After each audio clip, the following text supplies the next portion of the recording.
Les amis, bonjour, on se retrouve pour le 9ème épisode de ma série de F. On reprend les choses sérieusement avec un nouveau maillot aujourd'hui. Pour ceux qui seraient nouveaux, lors de cette série, je montrerai un à un chaque maillot de ma collection. Alors si c'est le premier épisode que tu vois, je t'invite à aller voir les précédents. Je vous fais pas attendre plus longtemps et on est parti pour le maillot.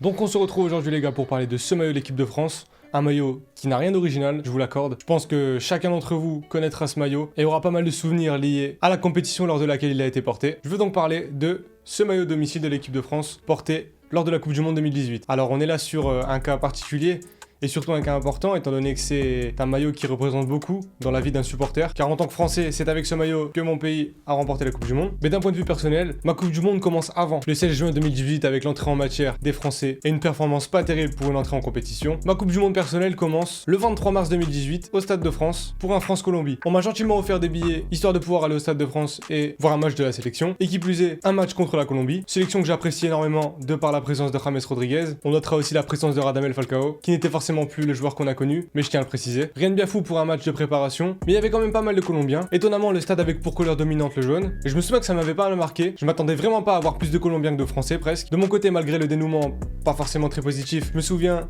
avoir échangé avec un supporter colombien à côté, et j'en garderai donc forcément un bon souvenir, mais j'étais vraiment loin de m'imaginer que 6 mois plus tard, on allait se retrouver champion du monde, avec le sacre en juillet et tous les événements qui en ont suivi. On repasse sur le maillot, clairement un des maillots les plus sobres conçus par Nike pour l'équipe de France. Un des détails qui a son importance, c'est forcément le coq avec seulement une étoile. Clairement, j'avais vraiment envie de récupérer ce maillot avec seulement une étoile et pas le fameux 2 étoiles qui avait mis des semaines à être commercialisé, et je pense qu'il y a certaines personnes qui attendent toujours de l'avoir. Tant mieux pour moi, il restait des stocks un peu partout. Je me souviens l'avoir récupéré chez Intersport pour une quarantaine d'euros, il me semble. Forcément, qui dit Intersport dit pas forcément une presse avec les flocages adéquats. Ce que j'ai donc fait, c'est que j'ai commandé plus tard les flocages, on en parlera juste après. Mais ce que j'aime bien sur ce maillot, c'est les petits détails sur les manches. Malheureusement, c'est un maillot classique et non un maillot vapor, donc on ne pourra pas admirer les détails spécifiques à ces maillots. J'aurais très bien pu et j'aurais bien aimé aussi récupérer le maillot extérieur que je trouvais assez joli à cette période. Peut-être que je pourrais le récupérer un de ces jours, qui sait. Pour ce qui est des détails, dans le col, je trouve que le petit rappel au drapeau tricolore est assez discret et c'est assez classe de la part de Nike. En parlant du col, petit aparté sur le bouton qui comporte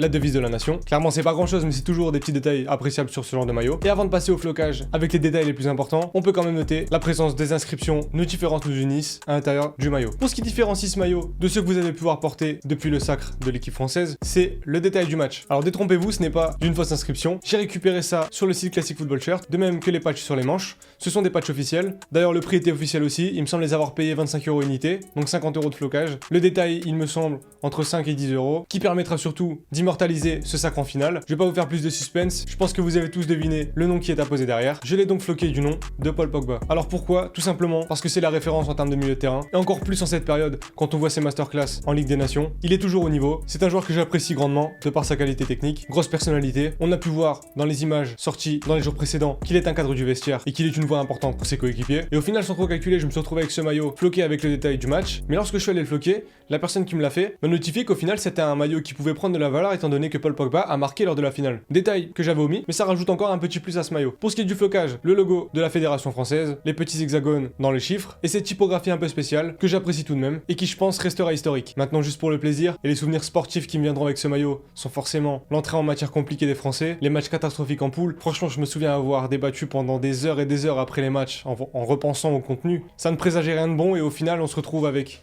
la coupe à la clé. Énorme performance contre l'Argentine, avec une grosse perf du génie français, dédicace à Stéphane Guy. L'énorme campagne d'Antoine Griezmann, le coup de casque du Mtiti, et surtout les célébrations après match. Ayant été un peu trop jeune pour vivre 98, j'ai vraiment été ravi de gagner un trophée avec ma nation et de voir tout l'extra sportif, d'arriver au travail dans les jours suivants, de voir la planète qui s'arrête et qui ne vit plus que pour le foot, et surtout les grandes fêtes dehors. Encore une fois, je pense qu'on se rend pas bien compte de la chance qu'on a eue de pouvoir vivre ce genre de choses dans une vie de supporter. Il y a énormément de nations qui ne vivront jamais ce que l'on a vécu, et je pense qu'on est quand même assez privilégiés. Les détails avant de terminer, je voulais quand même dire que j'ai galéré à me procurer les patchs officiels, et étonnamment, les patchs ne sont pas des énormes patchs feutrines, c'est simplement une petite feuille thermocollée. Alors quand je suis allé les faire apposer, je me suis rendu compte qu'ils étaient fort plats, et en parlant avec les gars, c'est vrai que je me suis posé la question, je me suis demandé si je m'étais pas fait arnaquer lorsque je les avais achetés, et au final en regardant les photos des joueurs, on voit bien que le flocage sur les manches des joueurs lors des matchs, que le flocage est bien posé, en fait, qu'il épouse bien la forme et que ce n'est pas un flocage en velours rigide. Vu le prix payé, ça aurait fait mal clairement, et il était très compliqué de s'en procurer, donc une fois que je me suis rendu compte que les patchs étaient officiels, je me suis directement jeté dessus, histoire d'avoir un maillot 100% authentique, malgré qu'il ne soit pas vapor ou stock pro. Malheureusement, je me suis réveillé trop tard comme d'habitude. Donc j'ai ce maillot dans la collection, j'en suis fier, et je pense qu'il gardera ses souvenirs pour longtemps.